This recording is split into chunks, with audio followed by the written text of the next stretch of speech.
আল্লামা দিলাওয়ার হোসেন সাঈদীকে আজকের এই মুহূর্তে আমার বড়ই মনে পড়ছে। এই ফুলের বাগানটা তিনি যদি মন ভরে দেখতেন, আল্লাহ তাআলার শুকরিয়ায় তার মন আরো বিনয়ী হয়ে উঠত।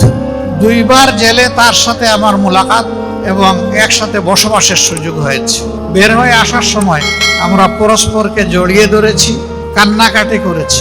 এই কান্নাকাটি এই কারণে ছিল না যে তিনি মৃত্যুর হাত থেকে বাঁচতে চান, বরঞ্চ আফসোসের জায়গা থেকে যে তিনি কি আরেকটি বার গিয়ে বাংলাদেশের মানুষকে কোরআনের একটি আয়াতও শোনাতে পারবেন। তিনি দুইবারই বলেছেন, আমি দোয়া চাই দুটো, একটি হচ্ছে আল্লাহ যেন তাফসিরের ময়দানে একটা মিনিটের জন্য হলে আমাকে আবার ফিরায় নেন। দ্বিতীয়টা, আল্লাহ পাক যেন আমাকে তার ঘরটুকু শেষবারের মতো আমাকে তাওয়াফ করার তৌফিক দান করেন। বান্দার সকল আশা দুনিয়া পূরণ হয় না। আল্লাহ তাআলা সাবিরিনদের জন্য আখিরাতে তার জিম্মায় অনেক নিয়ামত রেখে দিয়েছেন।